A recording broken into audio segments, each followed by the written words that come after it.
प्रबोधनी एकादशी कार्तिक माह के शुक्ल पक्ष की। भगवान श्री कृष्ण ने कहा, हे अर्जुन, तुम मेरे बड़े ही प्रिय सखा हो।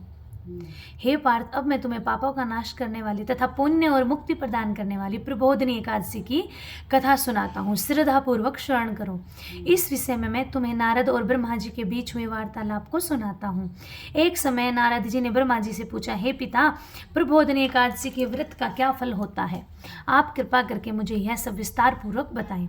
ब्रह्मा जी ने कहा, हे पुत्र, कार्तिक माह के शुक्ल पक्ष की प्रबोधनी एकादशी के व्रत का फल 1,000 अश्वमेघ तथा 100 राजयूष यज्ञ के फल के बराबर होता है।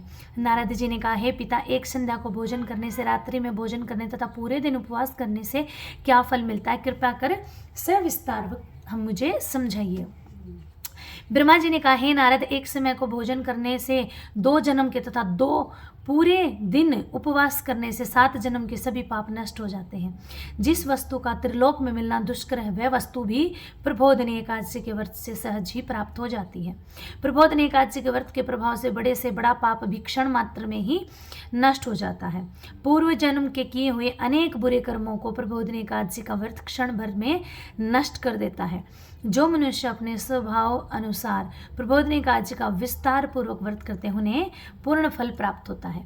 हे पुत्र, जो मनुष्य श्रद्धा पूर्वक इस दिन किंचित मात्र पुण्य करते हैं, उनका वह पुण्य पर्वत के समान अटल हो जाता है। जो मनुष्य अपने हृदय के अंदर ही ऐसा ध्यान करते हैं कि प्रबोधनी एकादशी का व्रत करूंगा या करूंगी, उनके 100 जन्म के पाप नष्ट हो जाते हैं। जो मनुष्य प्रबोधनी एकादशी को रात्रि जागरण करते हैं, उनकी बीती हुई तथा आने वाली 10 पीढ़ियां विष्णु लोक में जाकर वास करती हैं और नरक में अनेक कष्टों को भोगते हैं। उनके पितृ विष्णु लोक में जाकर सुख भोगते हैं। हे नारद, ब्रह्म हत्या आदि विकट पाप भी प्रबोधनी एकादशी के व्रत के दिन रात्रि को जागरण करने से नष्ट हो जाते हैं।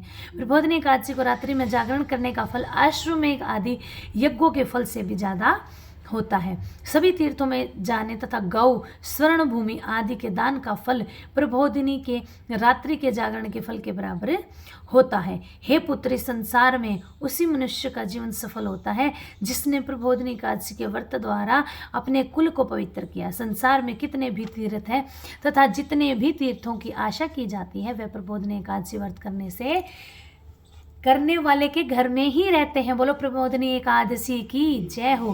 प्राणी को सभी कर्मों को त्यागते हुए भगवान श्री हरि की प्रसन्नता के लिए कार्तिक माह की प्रबोधनी एकादशी का व्रत अवश्य करना चाहिए। जो मनुष्य इस एकादशी का व्रत को करता है, वह धनवान, योगी, तपस्वी तथा इंद्रियों को जीतने वाला होता है, क्योंकि एकादशी भगवान विष्णु के अत्यंत प्रिय है। इसके व्रत के प्रभाव से मनुष्य जन्म मरण के चक्कर से मुक्त हो जाता है। इस एकादशी व्रत के प्रभाव से कायिक, वाचिक तथा मानसिक तीनों प्रकार के पापों का समन हो जाता है। इस एकादशी के दिन जो मनुष्य भगवान विष्णु की प्राप्ति के लिए दान, तप, होम, यज्ञ आदि करते हैं, उन्हें अनंत पुण्य की प्राप्ति होती है। प्रबोधनी एकादशी के दिन भगवान श्री हरि का पूजन करने के बाल, यौवन और वृद्धावस्था के सभी पाप नष्ट हो जाते हैं। इस एकादशी की रात्रि को जागरण करने का फल सूर्य ग्रहण के समय स्नान करने के फल से 1,000 गुना ज्यादा होता है। मनुष्य अपने जन्म से लेकर जो पुण्य करता, वह पुण्य प्रबोधनी एकादशी के व्रत के पुण्य के सामने व्यर्थ है। जो मनुष्य प्रबोधनी एकादशी का व्रत नहीं करता, उसके सभी पुण्य व्यर्थ हो जाते हैं। इसलिए हे पुत्र, तुम्हें भी विधान पूर्वक भगवान विष्णु का पूजन करना चाहिए। जो मनुष्य कार्तिक माह के धर्म प्रयाण होकर अन्य व्यक्तियों का अन्न नहीं खाते, उन्हें चंद्रायण व्रत के फल की प्राप्ति होती। कार्तिक माह में प्रभु दान आदि से उतने प्रसन्न नहीं होते जितने कि शास्त्रों की कथा सुनने से प्रसन्न होते हैं। कार्तिक माह में जो मनुष्य प्रभु की कथा को थोड़ा बहुत पढ़ते या सुनते, उन्हें 100 गायों के दान के फल की प्राप्ति होती है। ब्रह्मा जी की बात सुनकर नारद जी बोले, हे पिता, अब आप एकादशी के व्रत का विधान कहिए और कैसा व्रत करने से किस पुण्य की प्राप्ति होती है, कृपा करिए समझाइए। नारद जी की बात सुन ब्रह्मा जी बोले, हे पुत्र, इन एकादशी के दिन मनुष्य को ब्रह्म मुहूर्त में उठ जाना चाहिए, स्नान आदि से निवृत्त होकर व्रत का संकल्प करना चाहिए। उस समय भगवान विष्णु से प्रार्थना करनी चाहिए कि हे प्रभु, आज मैं निराहार रहूंगा और दूसरे दिन भोजन करूंगा, इसलिए आप मेरी रक्षा करें और मेरे व्रत को सफल करें। इस प्रकार प्रार्थना करने से भगवान का पूजन करना चाहिए और व्रत प्रारंभ करना चाहिए। उस रात्रि को भगवान के समीप गायन, नृत्य, बाजे तथा कीर्तन आदि करते हुए रात्रि व्यतीत करनी चाहिए। प्रबोधनी एकादशी के दिन कृपणता को त्याग कर मनुष्य बहुत से पुण्य, अगर धूप आदि से भगवान की आराधना करनी चाहिए। शंख के जल से भगवान को अर्घ देना चाहिए। इसका फल तीर्थ दान आदि करोड़ गुना हो जाता है। जो मनुष्य अगस्त पुष्प से भगवान का पूजन करते हैं उनके सामने इंद्र भी हाथ जोड़ता है। कार्तिक माह में जो विल्व पत्र से भगवान का पूजन करते हैं उन्हें अंत में मुक्ति प्राप्त होती है। कार्तिक माह में जो मनुष्य तुलसी जी से भगवान का पूजन करते हैं उसके 10,000 जन्मों के सभी पाप नष्ट हो जाते हैं। जो मनुष्य इस माह में श्री तुलसी जी के दर्शन करते हैं या स्पर्श करते हैं या ध्यान करते हैं या कीर्तन करते हैं या रोपण करते हैं अथवा सेवा करते हैं वे 1000 कोटि युग तक भगवान विष्णु के लोक में वास करते हैं। जो मनुष्य तुलसी का पौधा लगाते हैं उनके कुल में जो पैदा हुए हैं वे प्रलय के अंत तक विष्णु लोक में रहते हैं। जो मनुष्य भगवान का कदम्ब पुष्प पूजन करते हैं वे यमराज के कष्टों को नहीं पाते। सभी कामनाओं को पूर्ण करने वाले भगवान विष्णु कदम्ब पुष्प को देखकर अत्यंत प्रसन्न होते हैं। यदि उनका कदम्ब पुष्प से पूजन किया जाए तो इससे उत्तम बात और कोई नहीं है।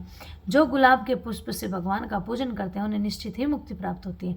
जो मनुष्य बिल्कुल वकुल और अशोक के पुष्पों से भगवान का पूजन करते हैं वे अनंत काल तक शोक से रहित रहते हैं। जो मनुष्य भगवान विष्णु का सफ़ेद और लाल कनेर के फूलों से पूजन करते हैं उन पर भगवान अत्यंत प्रसन्न होते हैं।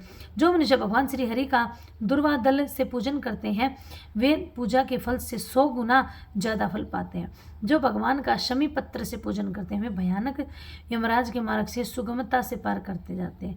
जो मनुष्य चंपक पुष्प से भगवान विष्णु का पूजन करते हैं वे जीवन मृत्यु के चक्कर से मुक्त हो जाते हैं। जो मनुष्य स्वर्ण का बना हुआ केतु की पुष्प भगवान को अर्पित करते हैं उनके करोड़ों जन्म के पाप नष्ट हो जाते हैं। जो मनुष्य पीले और रक्त वर्ण कमल के सुगंधित पुष्पों से भगवान का पूजन करते हैं उन्हें श्वेत दीप के स्थान मिलता है। इस प्रकार रात्रि में भगवान का पूजन करके प्रातःकाल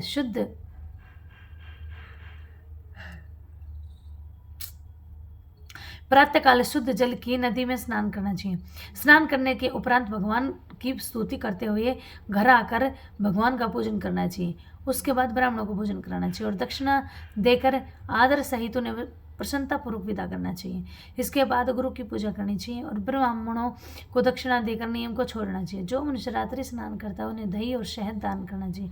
जो मनुष्य फल की आशा करते हुए फल दान करता है उससे तेल की जगह घी और घी की जगह दूध अन्नों से चावल का दान करना चाहिए। जो मनुष्य इस व्रत में भूमि पर शयन करते हैं उन्हें सब वस्तुओं सहित सैया दान करनी चाहिए। जो मौन धारण करते हैं उन्हें स्वर्ण सहित तिल दान करना चाहिए। जो मनुष्य कार्तिक माह में खड़ाऊ दान नहीं करता उन्हें खड़ाऊ दान करनी चाहिए। जो मनुष्य कार्तिक माह में नमक त्यागते उन्हें शक्कर दान करनी चाहिए। जो मनुष्य नित्य प्रतिदेव मंदिरों में दीपक जलाते हैं उन्हें स्वर्ण या तांबे के दीपक को घी तथा बत्ती सहित दान करना चाहिए। जो मनुष्य चातुर्मास्य व्रत में किसी वस्तु को त्याग देते हैं उन्हें उस दिन से उस वस्तु को पुनः ग्रहण करना चाहिए। जो मनुष्य प्रबोधनी एकादशी के दिन विधान पूर्वक व्रत करते हैं उन्हें अनंत सुख की प्राप्ति होती है, अंत में स्वर्ग मिलता है। जो मनुष्य चातुर्मास्य व्रत को बिना किसी बाधा के पूर्ण करते हैं उन्हें दोबारा जन्म नहीं लेना पड़ता। जिन मनुष्यों का व्रत खंडित हो जाता है उन्हें दोबारा प्रारंभ कर लेना चाहिए। जो मनुष्य इस एकादशी के माध्यम को सुनते हैं या पढ़ते हैं उन्हें अश्वमेध यज्ञ की प्राप्ति होती है। बोलो श्री हरि विष्णु भगवान की। वेदाध्ययन तपस्या व त्याग की दृष्टि से चातुर्मास्य का नियम आदि महत्वपूर्ण भगवान श्री हरि भक्ति में लीन होने के लिए यह समय अति उत्तम है। गृहस्थ व्यक्ति भी चातुर्मास्य में भगवान विष्णु की पूजा का लाभ उठा सकता है। बोलो श्री एकादशी माता की, श्री हरि विष्णु भगवान की।